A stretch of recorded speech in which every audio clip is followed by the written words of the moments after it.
नमस्कार दोस्तों, जागृति क्लासेस के ऑनलाइन प्लेटफॉर्म पे आपका स्वागत है।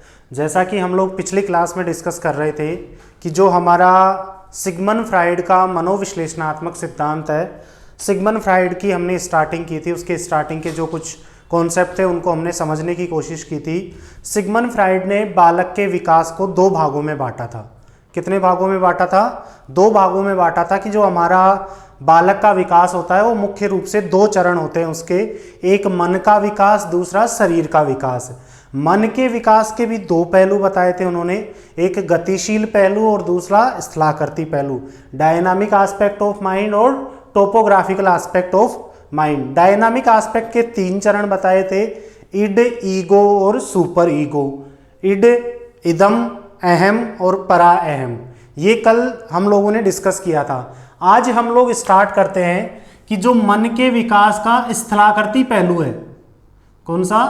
स्थलाकृति पहलू, या जो हमारा टोपोग्राफिकल एस्पेक्ट है उस स्थलाकृति पहलू के बारे में हम लोग डिस्कस करते हैं। मन के विकास का जो स्थलाकृति पहलू है, इस स्थलाकृति पहलू के उन्होंने मुख्य रूप से तीन भाग या तीन चरण या तीन प्रकार बताए थे। कितने प्रकार बताए थे?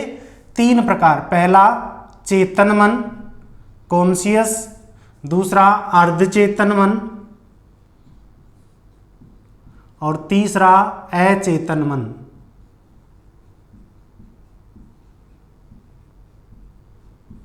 ये होता है कॉन्शियस, सबकॉन्शियस और अनकॉन्शियस। ये तीन प्रकार बताए थे। उन्होंने क्या कहा था कि चेतन मन का जो संबंध होता है वो वर्तमान समय से होता है। किससे होता है? वर्तमान समय से। और चेतनता का मतलब होता है कि पूर्ण रूप से सजग रहना, पूर्ण रूप से सजगता। पूर्ण रूप से जो सजगता होती है वो किस मन में होती है? चेतन मन में होती है। अर्धचेतन मन का मतलब होता है कि आधा तो अचेतन मन और आधा चेतन मन। जैसे कई बार हम लोग कुछ शब्द बोलने की कोशिश करते हैं, हम लोग ऐसा कहते हैं कि मुझे याद तो आ रहा है, याद तो है, मैं मुझे याद आ रहा है, परंतु बोला नहीं जा रहा, परंतु बोला नहीं जा रहा।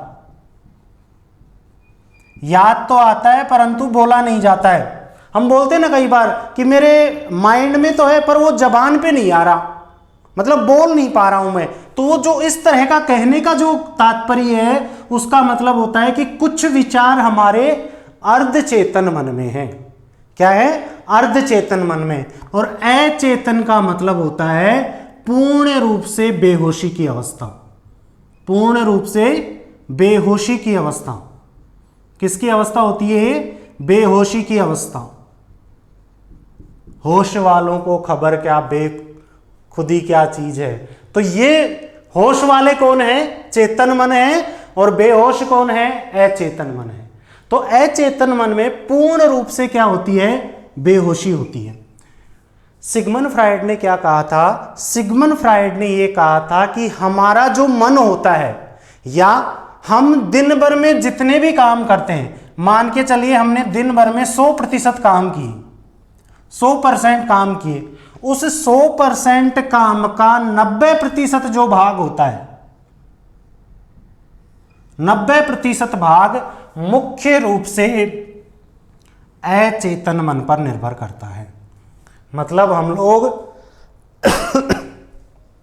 दिन भर में जितने भी काम करते हैं, जितने भी हम क्रियाकलाप करते हैं, उन सभी क्रियाकलापों का 90% भाग कौन सी अवस्था में करते हैं? बेहोशी की अवस्था में करते हैं। कई बार देखा होगा ना, जनरली बैठे कक्षा में रहते हैं और सोच किसके बारे में रहे कि हाँ मैं हेडमास्टर बन गया, प्रिंसिपल बन गया, मैंने गाड़ी खरीद ली, बढ़िया मैंने मकान बना लिया। हमारा शारीरिक रूप से तो हम कहाँ पे हैं? क्लास में हैं, परंतु हमारा मन कहाँ है? मन स्वप्न की वो कर रहा है, मन स्वप्न के बारे में दिव्या स्वप्न सोच रहा है, वो दिन में ही सपने लेना। तो अचेतन मन जो होता है वो कितना होता है? 90% होता है। और सबसे ज्यादा जो व्याख्या की है इन्होंने, सिगमंड फ्राइड ने सबसे ज्यादा व्याख्या भी इसी अचेतन मन की है। किसकी की है? अचेतन मन की है। और अचेतन मन मुख्य रूप से 3 सिद्धांतों पर काम करता है। कितने सिद्धांतों पर? 3 सिद्धांतों पर या 3 कारकों पर। पहला स्वप्न विश्लेषण पर। पहला किस पे? स्वप्न विश्लेषण, ड्रीम एनालिसिस। दूसरा अनैतिक सोच पर, अनैतिक सोच। और तीसरा अनैतिक तर्क।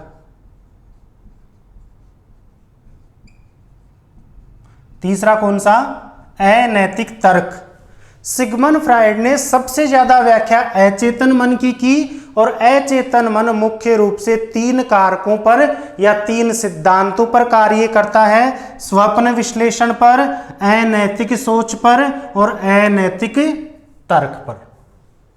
क्लियर है? तो सिगमंड फ्राइड ने बालक के मन के स्थलाकृति पहलू को 3 भागों में, चेतन, अर्धचेतन और अचेतन मन। चेतन का मतलब वर्तमान समय से, अर्धचेतन का मतलब आधा वर्तमान और आधा बेहोशी की अवस्था, याद तो आना परंतु बोला नहीं जाना, और अचेतन मन का पूर्ण रूप से बेहोशी की अवस्था। क्लियर है? स्थलाकृति पहलू की या चेतन, अर्धचेतन और अचेतन मन की जो तुलना की है इन्होंने, एक तुलना की है हिमखंड से। किससे की है? हिमखंड से या बर्फ के टुकड़े से, ऐसा समझ सकते हैं हम। हिम का मतलब होता है बर्फ।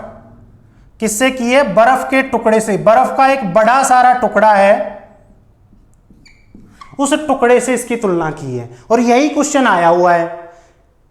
मुख्य रूप से बर्फ के टुकड़े से किस प्रकार से तुलना की है इन्होंने ये कहा है कि बर्फ का एक टुकड़ा है, उसका जो ऊपर का भाग है, जो हमें दिखाई दे रहा है, ऊपर का भाग मुख्य रूप से चेतन है। उसके मध्य का जो भाग है, कौन सा? मध्य का भाग अर्धचेतन है। और जो नीचे का भाग है, जो दबी हुई इच्छाएं या जो दमित इच्छाओं का भंडार है, वो कौन है? अचेतन मन है। कौन है? अचेतन भाग है उसका। तो हिमखंड के 3 भाग, ऊपर का भाग चेतन, मध्य का भाग अर्धचेतन और नीचे का भाग अचेतन। क्लियर है? अचेतन मन में मुख्य रूप से दमित इच्छाएं होती है हमारी। क्या होती है? दबी हुई इच्छाएं होती हैं या दमित इच्छाएं होती हैं। क्लियर है? उम्मीद करता हूं ये समझ में आया होगा। इसको हम एक और उदाहरण से समझने की कोशिश करते हैं। कक्षा में कई बार हमने देखा है, कक्षा में एक टीचर पढ़ा रहा है और वहां पे बच्चे बैठे हुए हैं। टीचर लगभग पढ़ा रहा है, धीरे धीरे वो पढ़ा रहा है। टीचर ने अचानक से बीच में से किसी बच्चे से कोई क्वेश्चन पूछ लिया। किसी बच्चे से कोई क्वेश्चन पूछ लिया। वह बच्चा अगर वो वर्तमान समय में क्लास के अंदर ही उसका मन था तो वह बच्चा उसका आंसर दे देता है। परंतु कई बच्चों का कक्षा में मन नहीं होता है, या कई बार जनरली हम लोग टीचर अच्छा पढ़ा रहा है तो हम इतनी भावनाओं में बह जाते हैं कि हमें पता नहीं रहता कि टीचर पढ़ा क्या रहा है और हम क्या कर रहे हैं। तो थोड़ी देर बाद जब भावनाओं से जागते हैं हम, तो फिर सामने वाले को यूं कोने दे के बोलते हैं ना, भाई क्या पढ़ाया है, मुझे भी लिखने दे। तो सामने वाला कहता है सो रहा था क्या। तो वो जो सोने वाली प्रक्रिया है, सोने वाली प्रक्रिया कौन किस में चली गई? अचेतन मन में। और जो बीच में था, कुछ याद है कुछ याद नहीं है, अर्धचेतन मन में। और जो बिल्कुल याद है, चेतन मन में। क्लियर है? तो ये मन के मुख्य रूप से 2 पहलू बताए थे उन्होंने। क्लियर हो गया होगा आपका। अब सिगमंड फ्राइड वाला जो हमारा पार्ट है, सिगमंड फ्राइड वाले पार्ट में जो लास्ट वाला आता है हमारा, उस लास्ट वाले पार्ट का नाम है मनोलैंगिक विकास या बालक के शरीर का विकास, कि बालक का मनोलैंगिक विकास किस प्रकार से होता है। देखो, बालक का जो मनोलैंगिक विकास है, मनोलैंगिक विकास, बालक के मनोलैंगिक विकास को सिगमंड फ्राइड ने मुख्य रूप से 5 अवस्थाओं में बांटा था। कितनी अवस्थाओं में? 5 अवस्थाओं में बांटा था इन्होंने। सबसे पहली जो अवस्था थी वो थी ओरल, या जिसको हम बोलते हैं मुखीय अवस्था। कौन सी? मुखीय अवस्था। दूसरी थी एनल, जिसको हम बोलते हैं गुदीय अवस्था। इसको हम क्या बोलते हैं? गुदीय अवस्था। पहली कौन सी हो गई? मुखीय अवस्था, दूसरी गुदीय अवस्था, तीसरा फैलिक। फैलिक का मतलब होता है लैंगिक अवस्था।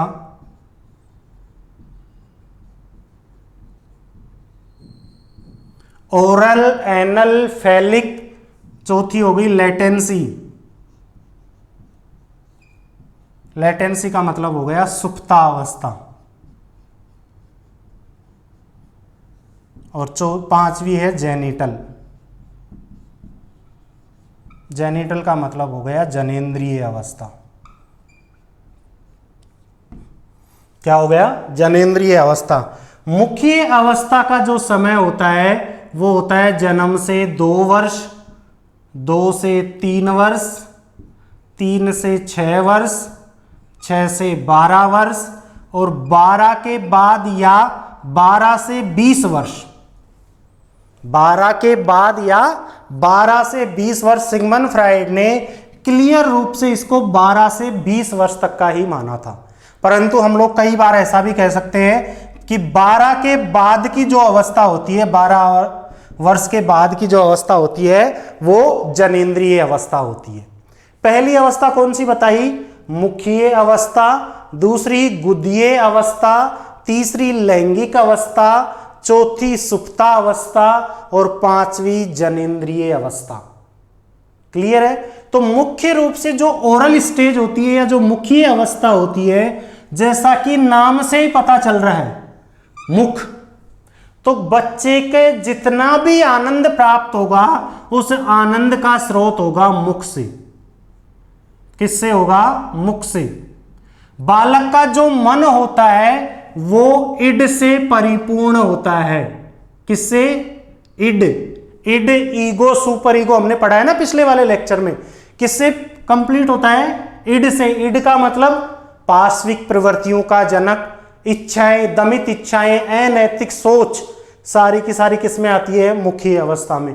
और बालक हमेशा आनंद की प्राप्ति करना चाहता है, हमेशा उसको आनंद मिले, सुख मिले। और आनंद की प्राप्ति बालक को 3 तरीके से होती है: चूसने से, काटने से और निगलने से।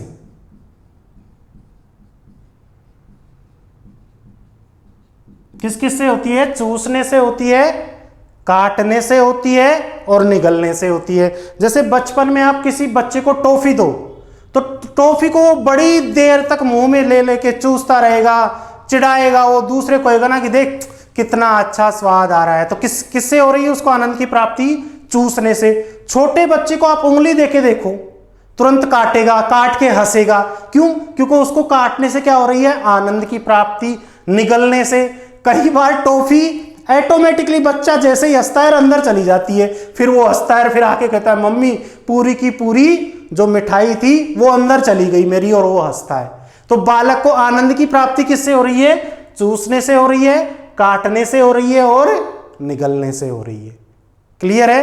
तो मुखी अवस्था में बालक के आनंद का मुख्य सोर्स क्या हो गया? मुख हो गया। बालक का मन किससे परिपूर्ण होता है? इड से। और मुख्य रूप से अचेतन मन होता है इसमें। क्या होता है? अचेतन मन, बेहोशी की अवस्था में। उसे पता नहीं होता है वास्तविकता क्या है। आनंद की प्राप्ति 3 प्रकार से करता है: चूसने से, काटने से और निगलने से। क्लियर है? दूसरी हमारी आती है एनल स्टेज। एनल स्टेज को मुख्य रूप से हम टॉयलेट ट्रेनिंग स्टेज भी कहते हैं। मल मूत्र त्याग के प्रशिक्षण की अवस्था।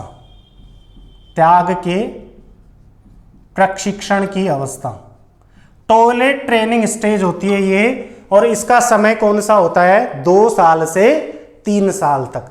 तीसरी हमारी अवस्था आती है लैंगिक अवस्था, जिसका समय होता है 3 साल से 6 साल तक। लैंगिक अवस्था में मुख्य रूप से बालक में 2 तत्वों का उदय होता है। कितने तत्वों का उदय होता है? बालक के मन में 2 तत्वों का उदय होता है। 2 मुख्य रूप से तत्व ओरिजिन होते हैं। पहला तत्व होता है इलेक्ट्रा कॉम्प्लेक्स।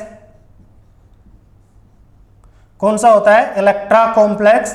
और दूसरा होता है ईडीपस, ईडीपस कॉम्प्लेक्स। पहला कौन सा होता है बेटा? Electra complex. और दूसरा कौन सा होता है? Oedipus complex. इलेक्ट्रा कॉम्प्लेक्स का मतलब होता है कि जो लड़की होती है, लड़की का अट्रैक्शन, लड़की का आकर्षण अपने पिता के प्रति होता है। लड़की का आकर्षण किसके प्रति होता है? पिता के प्रति होता है। और ईडीपस कॉम्प्लेक्स में जो लड़का होता है, लड़के का अट्रैक्शन अपनी मां के प्रति होता है। किसके प्रति होता है? अपनी मां के प्रति। इलेक्ट्रा में क्या होगा? लड़की का अट्रैक्शन किसके प्रति हो रहा है? अपने पिता के प्रति, अपोजिट सेक्स के प्रति। और लड़के का अट्रैक्शन किसके प्रति हो रहा है? मां के प्रति। कौन से कॉम्प्लेक्स में? ईडीपस कॉम्प्लेक्स में। ऐसा मानते हैं सिगमंड फ्राइड। सिगमंड फ्राइड की एक कहानी है जिसके माध्यम से ये उन्होंने अपना 2 तत्व बताए थे। वो ऐसा मानते हैं कि यूनान में रोम साम्राज्य में एक राजा था। उस राजा का नाम था ईडीपस। कौन था? सॉरी, एक राजा था और उस राजा के लड़के का नाम था ईडीपस। और उस राजा की पत्नी का नाम था इलेक्ट्रा। क्या नाम था? लड़के का क्या नाम था? ईडीपस। और उसकी पत्नी का क्या नाम था? रानी का क्या नाम था? इलेक्ट्रा। मतलब ईडीपस की मां थी, मम्मी थी, उसका क्या नाम था? इलेक्ट्रा। हुआ क्या कि राजा कई बार युद्ध में ज्यादा बिजी रहता था, तो धीरे धीरे उस लड़के का अट्रैक्शन अपनी मां के प्रति हो गया। किसके प्रति हो गया? अपनी मां के प्रति हो गया। और मां ने, उस लड़के ने अपने पिता की हत्या करके मां से शादी कर ली। किससे शादी कर ली? मां से शादी कर ली। इसलिए ये एक रोम साम्राज्य की घटना है। इसलिए भारतीय मनोवैज्ञानिकों ने इस घटना को एक काल्पनिक घटना बताया है कि ऐसा बिल्कुल भी पॉसिबल नहीं हो सकता कि एक लड़का अपनी मां से प्रेम कर सकता है और अपने पिता को मार करके, उसकी पिता की हत्या करके उसके साथ शादी कर सकता है। ऐसा बिल्कुल भी पॉसिबल नहीं है। ये एक कोरी कल्पना है, ऐसा भारतीय मनोवैज्ञानिक मानते हैं। हमें ज्यादा इस पे डिस्कस नहीं करना है, हमें सिर्फ कॉन्सेप्ट को समझना है कि कौन कौन से तत्व, इलेक्ट्रा कॉम्प्लेक्स और ईडीपस कॉम्प्लेक्स। और चौथी जो हमारी अवस्था होती है वो होती है सुप्ता अवस्था, लेटेंसी।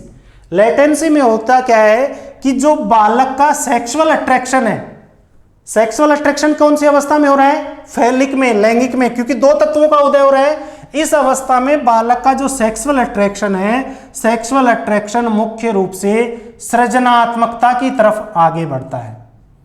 किसकी तरफ? सृजनात्मकता की। नए नए विचार, क्रिएटिविटी आने लग जाती है, नई थिंक, नए विचारों का उदय होता है। और बालक इस काल में मुख्य रूप से चित्रकारी करना, पेंटिंग करना, चित्रकारी करना, बालक में मुख्य रूप से इस अवस्था में जो गाना गाने की क्षमता है, गाना गाना, इस तरह की क्षमताओं का विकास होता है। कौन सी अवस्था में? सुप्ता अवस्था में। और इसका समय क्या है? 6 साल से 12 साल तक का। और लास्ट वाली जो हमारी स्टेज होती है, लास्ट वाली स्टेज का क्या नाम है? लास्ट वाली स्टेज का नाम है जेनिटल या जनेंद्रिय अवस्था। और इस अवस्था में मुख्य रूप से होता क्या है? इस अवस्था में मुख्य रूप से बालक अपने भविष्य की चिंता करने लग जाता है। किसकी? भविष्य की चिंता करने लग जाता है। बालक फ्यूचर की चिंता करने लग जाएगा, अपनी पढ़ाई का काम कंप्लीट करेगा, कैरियर बिल्डअप का काम कंप्लीट करेगा, कैरियर के बारे में सोचने लग जाएगा, गृहस्थ आश्रम करेगा, शादी करेगा, गृहस्थ आश्रम में प्रवेश करेगा। और उसके जितने भी क्रियाकलाप है गृहस्थ आश्रम से संबंधित, वो सारे के सारे जनेंद्रिय अवस्था में करता है। तो मुख्य रूप से सिगमंड फ्राइड ने बालक के मनोलैंगिक विकास को कितने भागों में बांटा है? मनोलैंगिक विकास को 5 भागों में बांटा है। कितने भागों में बांटा है? 5 भागों में बांटा है। पहला कौन सा है? मुखीय अवस्था, दूसरा गुदीय अवस्था, तीसरा लैंगिक अवस्था, चौथा सुप्ता अवस्था और पांचवा जनेंद्रिय अवस्था। उम्मीद करता हूं कि आपको सिगमंड फ्राइड के बारे में जो दोनों मैंने आपको बताए थे, मनोविश्लेषणात्मक और मनोलैंगिक, आपको समझ में आया होगा।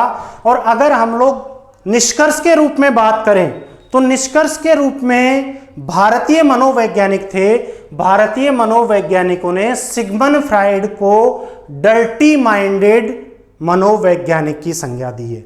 गंदे दिमाग का मनोवैज्ञानिक क्यों दी है? क्योंकि जो मैंने कहानी बताई थी आपको, वही इलेक्ट्रा और इडिपस वाली, इसको भारतीय मनोवैज्ञानिकों ने कोरी कल्पना बताया।